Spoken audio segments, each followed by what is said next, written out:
Hello, my YouTube family, Manipurihomemaker channel na mayambu taram nokjari. Masidi anauba mathel ama muk puduna lakjare.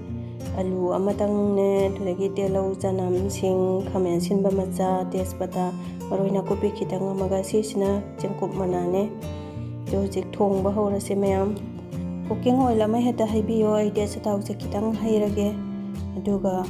bori khitang ama taw horage thawse mulakpaga bori se thadare. Aduga bori sigi color se khitang change tawrakpagi timing sida lawkhatpiyo natragadi ma se kahasri am ka ganmani bori se sumaina ngawbada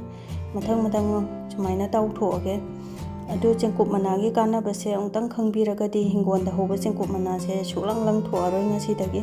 aduna kayam kannage haibadu haijarakke video se loiba phawtang yengbiyo da sumaina bori singche loina tawthoe aduga jira khitang ngawsalage jira spoon tangkhai mu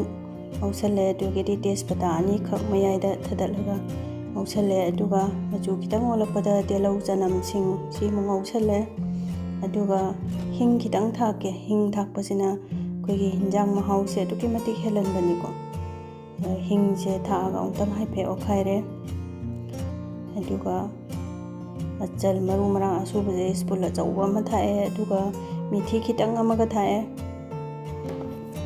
do maroi se khoi golden brown color heklapaga alu khamen simba achagi machan mayam do nang kopi kitang ama adugi di chengkruk mana loina hamchale khangsa muksa khanging amu ingba matam si amna naganba matam neba aduna chengkruk mana se chabiyo ma se immune booster oibani hakchang chu yam phaba do mayam aigi video se khitang kannaba nungaiba phawbiragadi subscribe tawbitriba singna subscribe tawsanbirammo aduga like su tawbirammo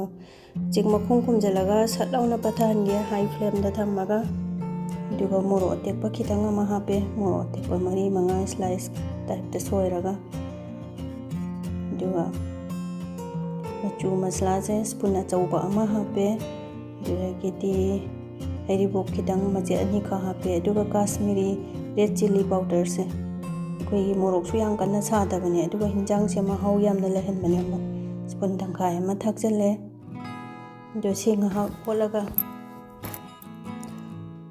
makhung khumjalaga low medium flame da mini ani hum thamaga marak ta sukhaga otpiyo natragadi makha do kasandoini